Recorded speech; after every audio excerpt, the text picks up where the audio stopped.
Hello and welcome. We are live from New Delhi. You're watching DD India Live, India's voice to the world. I'm Abhishek. Coming up in the next 30 minutes. Israel attacks missile manufacturing facilities in Iran. US defense strikes, says it's an act of self-defense.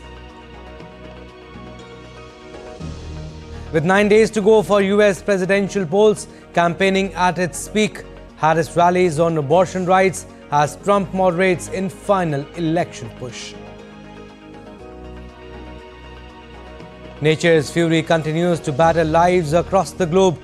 Tropical storm Trami killed 76 people in Philippines, while heavy rainfall in India's eastern coastline due to Dana. And India staged strong fight back on day 3 of the Pune test against New Zealand. Shubman Gill and Jaiswal's blitz takes India to 81 for 1 at lunch, chasing 359.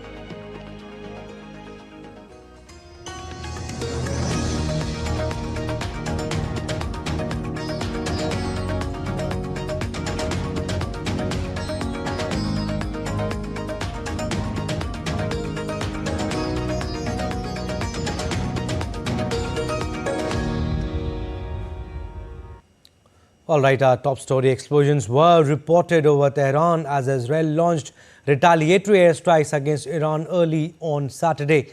Israel Defense Force said that it is conducting precise strikes on military targets in Iran. Israel further added that it has the right and duty to respond to attacks from Tehran and its proxies.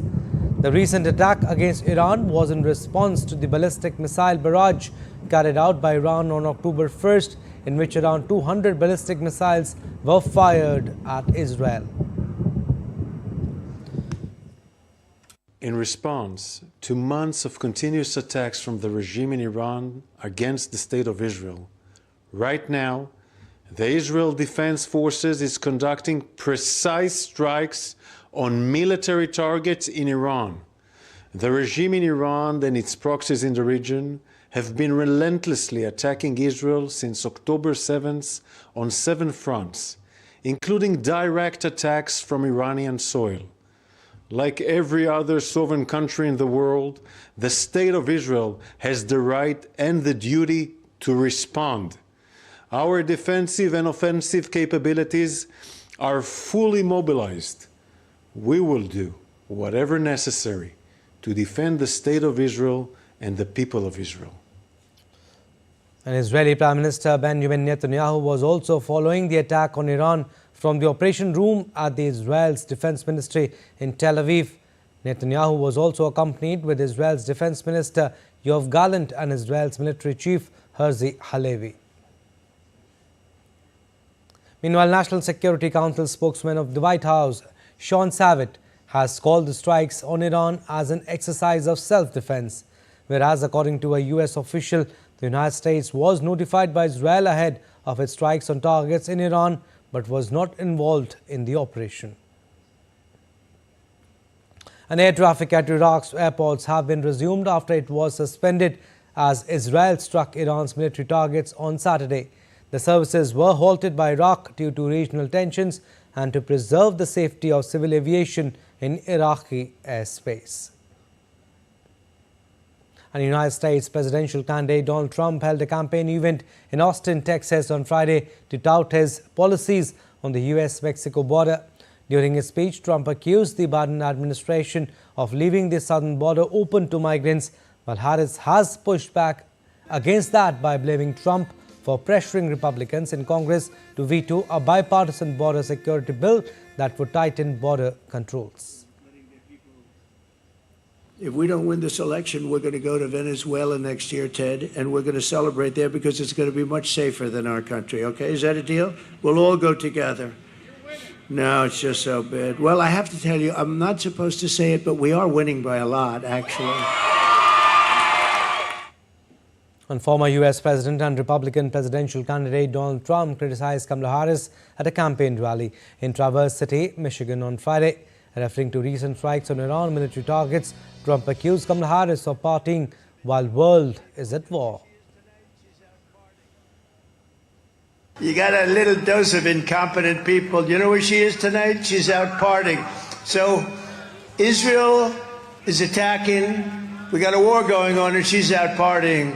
At least we're working to make America great again. That's what we're doing.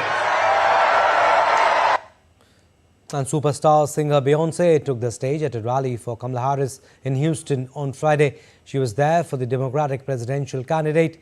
Beyonce walked on stage addressing the crowd of some 30,000 attending Vice President Kamala Harris' abortion rights themed rally.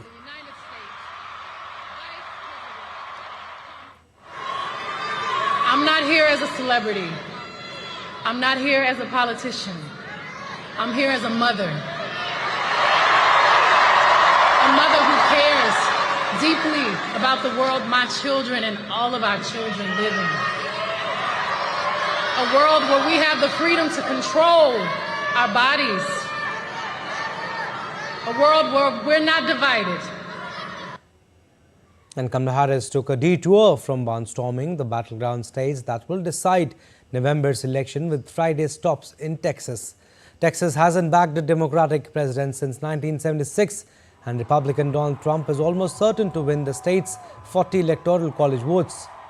Harris spoke about the danger former President Trump and Republicans could present to abortion rights across the country if he's elected.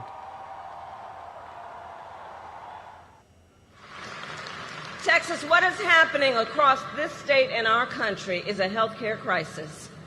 And Donald Trump is the architect of it. He brags about overturning Roe v. Wade. In his own words, quote, "I did it and I'm proud to have done it." That's what he says. As Donald Trump and Kamala Harris fight it out in the final days of U.S. presidential polls, what do the youth of America think about these elections and the road ahead? My colleague Shubhendu Ghosh meets some bright young students in the University of Miami to document their perspective. U.S. elections are in their final stages before the big day of November 5th, Election Day. I have with me some young people from University of Miami, students, thinkers, and I'm here to get their perspective on how does the youth look at these elections. Will and his friends are all here. First, I'd like to learn from each one of you.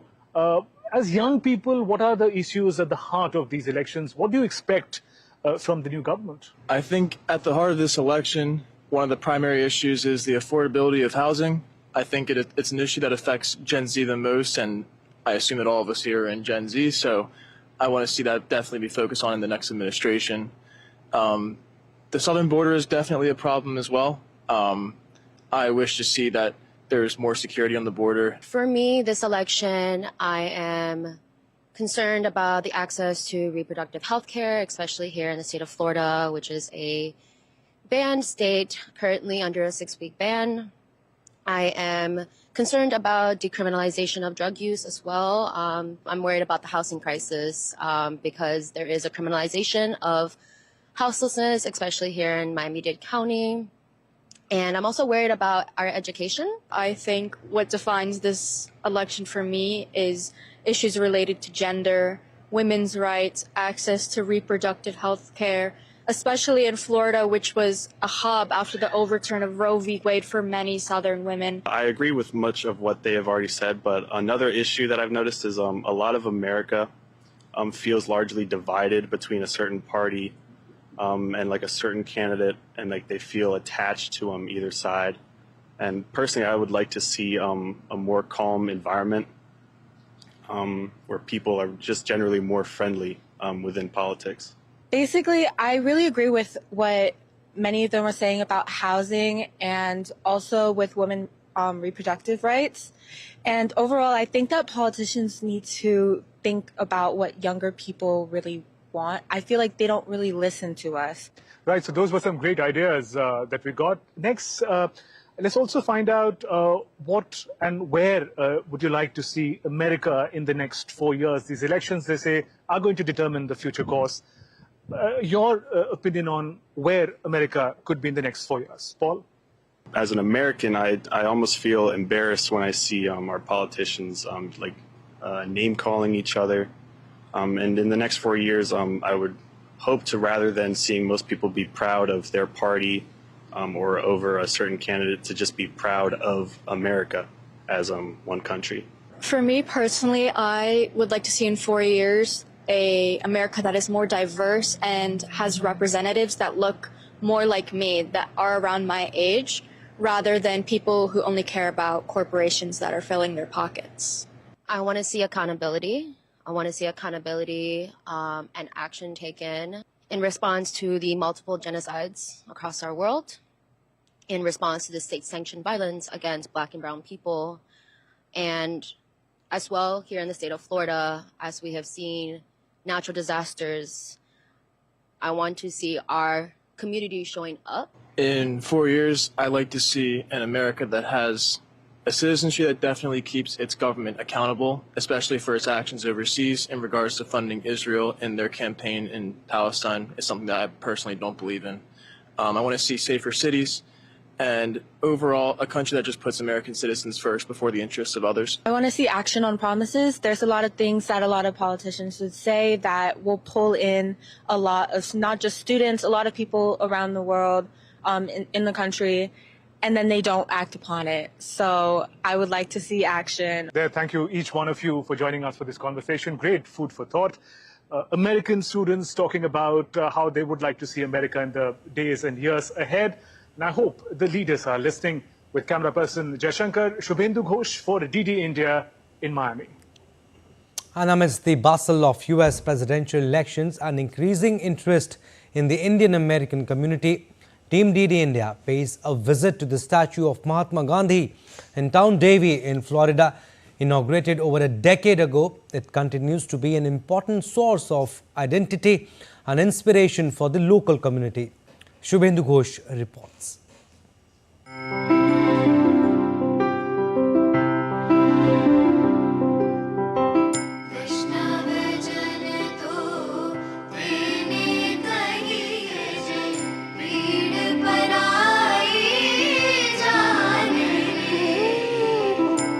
Team DD India is traveling across United States to cover the US presidential elections. Passing by Town Davie of Florida, we came across the statue of Mahatma Gandhi. Davie is home to many Indian American families. The 7-foot-tall bronze statue of Mahatma Gandhi was inaugurated by former Indian President Dr. APJ Abdul Kalam. It is called Gandhi Square, and today it is symbolically and literally the center of the community life here.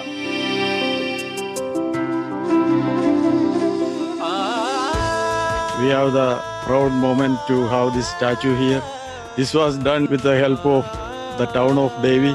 For the Indians, every year during the Independence Day, Republic Day, Gandhi birthday on October 2nd, we assemble here. And if any leader come from India, we assemble it.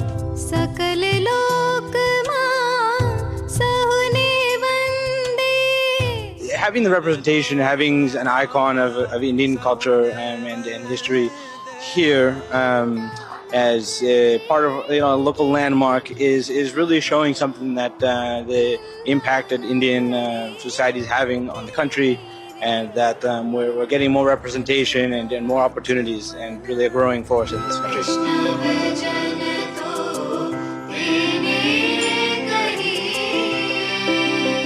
It holds a great value for us, especially for the Indian community. You know, it is all non-violence. The whole world is in a mess right now. When there's peace is needed and all this, then non-violence is the thing key to success.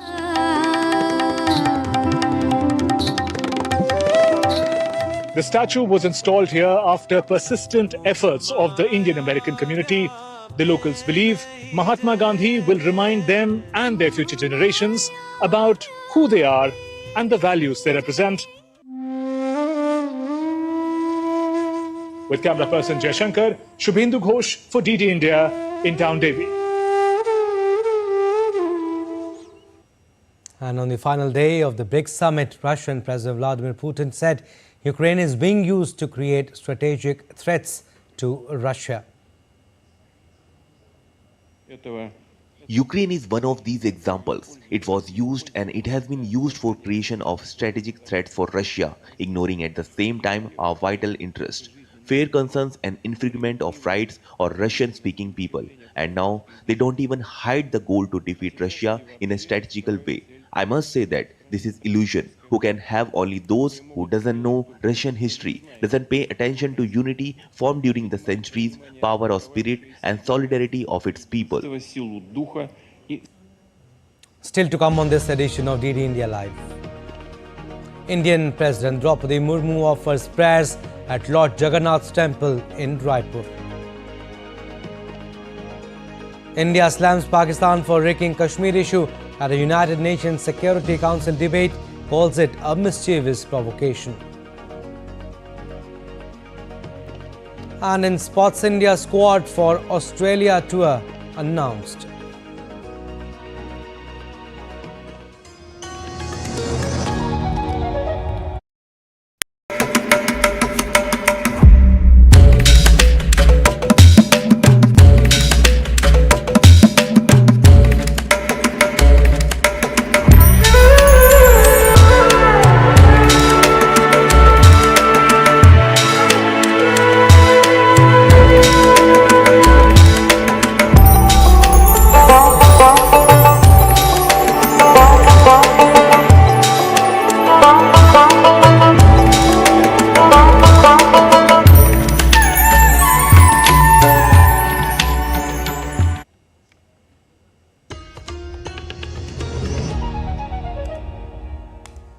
Welcome back. You're watching DD India Live. I'm Abhishek Mahajan. Some more stories.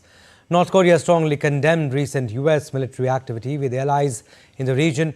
In a statement, Foreign Ministry denounced the US hostile act of resorting to reckless military demonstration with its allies, not content with the present political and military tension on the Korean peninsula, which is exposed to the danger of a touch-and-go explosion as a clear threat and a grave provocation to the security of the region. It cited recent Australian participation in an air drill between the US and South Korea, joint exercises between the US and Japan, and a dispatch of a US nuclear carrier. In Bangladesh, Sanatan Jagran Mancha organized a massive rally in Chattogram on Friday, calling for minority rights and security. The rally pressed for the implementation of an 8-point demand, including a speedy trial tribunal for cases involving the persecution of minorities, the enactment of a minority protection law, and the formation of a minority affairs ministry. Members of the Hindu community from Chattogram, Cox's Bazar, and the Hill districts called on the interim government to expedite the 8-point demand list. Speakers at the rally criticized what they called the government's inaction in prosecuting those responsible for recent attacks on Hindu properties and places of worship.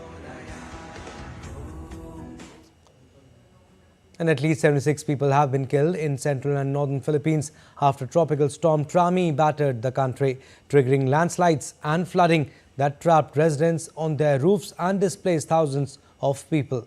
As the storm leaves the country on Friday with a trail of destruction, state forecasters are raising the rare possibility that it could make a U-turn next week as it is pushed back by high-pressure winds developing in the South China Sea.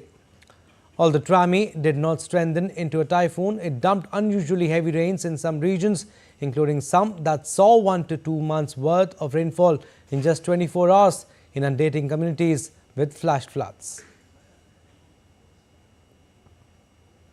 Moving on to other stories, India's President Draupadi Murmu on Saturday visited the Lord Jagannath Temple in Raipur, Chhattisgarh as part of a 2-day state visit.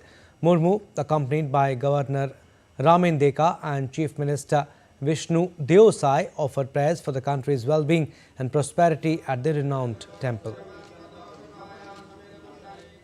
And following her temple visit, President Murmu attended convocation ceremonies at IIT Bhilai and Pandit Deen Dayal Memorial Health Science and Ayush University. She also released the 9th installment amount to 70 lakh women under the Mahatari Vandan Yojana of the Chhattisgarh government. Now, India slammed Pakistan for raising the Kashmir issue at a United Nations Security Council debate, calling it a mischievous provocation based on their tested tactic of spreading misinformation. India thanked Switzerland for convening the crucial debate on women building peace in a changing environment. Exercising its right to reply during the UN Security Council debate, India called out Islamabad over the deplorable condition of women from minority communities in Pakistan. Addressing the UN Security Council debate, India's permanent representative to the UN in New York, Parvatneni Harish, spoke about the honors received by Indian women peacekeepers serving in different parts of the world. It is despicable yet entirely predictable that one delegation has chosen to indulge in mischievous provocation based on their tried and tested tactic of spreading misinformation and disinformation. It's completely misplaced to indulge in such political propaganda at this important annual debate.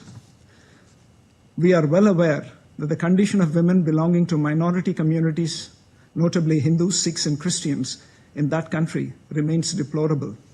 An estimated 1,000 women of these minority communities, as per data of the Human Rights Commission of that particular country, are subject to abduction, forced religious conversions, and forced marriages every year.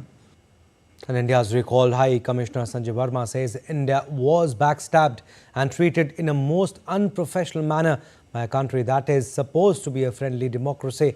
He told PTI that a handful of supporters of Khalistan have turned the ideology into a criminal enterprise. Look, today I would say that about 10,000 of people in the Sikh community in Canada would be hard-line Khalistanis. So it's just a handful. But they have made Khalistan into a business. In the name of Khalistan, they do human trafficking, they do drug trafficking, they do gun running. Almost every Canadian law and order vertical has got in it the pro-Khalistan elements. So that infiltration, and it includes their defense forces. So that infiltration is there, due to which they have been able to get their way. If I look at the Canadian Parliament, there are a number of parliamentarians who are known to have voiced opinions on challenging the territorial integrity of India, sovereignty of India, on record. And Sanjay Verma said that the Canadian authorities turn a blind eye to the situation in their country because they comprise a vocal electoral bank for local politicians. How we see Canadian foreign policy, and that's my analysis, I may be absolutely off the track, but it has got a lot of diasporic inputs. And these diaspora which are there in Canada, including diaspora from India, they are stakeholders in their foreign policy. Okay. And their inputs are taken as sacrosanct because they are voters as well. And in order to win elections, the political leaders do depend on them. So when you take inputs from a part of the diaspora, which in any case is anti-India, then what do you get?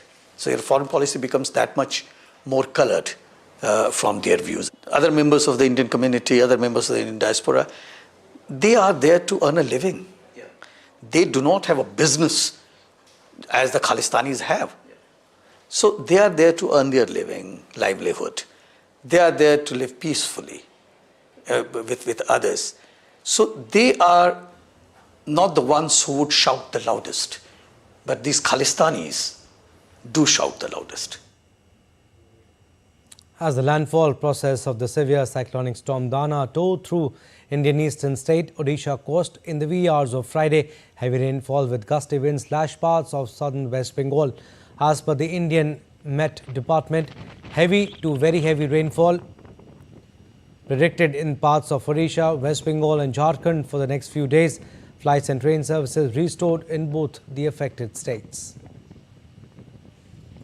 Sports now. Rohit Sharma and Yashasvi Jaiswal have started the proceedings for India in the chase of 359 against New Zealand. On the other hand, the Kiwi bowlers are eyeing some quick wickets in order to dominate the game. Top-notch spells for Washington Sundar and Ravindra Jadeja help India bundle out New Zealand for 255 on day 3 of the second test in Pune. After getting bowled out for 156, India got off to a needful start with the ball as the Kiwi batters thrashed many runs. Tom Latham scored 86 while Glenn Phillips 48 runs. Apart from them, Tom Blundell also scored 41. Meanwhile, for India, Washington Sundar scalped 4 wickets while Ravindra Jadeja took 3 wickets. Ravichandran Ashwin also took 2 wickets. India need a total of 359 runs to win the second test. And the BCCI announced India's squad for the upcoming Border Gavaskar Trophy Test Series against Australia on Friday. Rohit Sharma will lead the team while Jasprit Bumrah has been named vice-captain for the 5-match series. Mohammad Shami, still recovering from an injury, has been left out of the squad.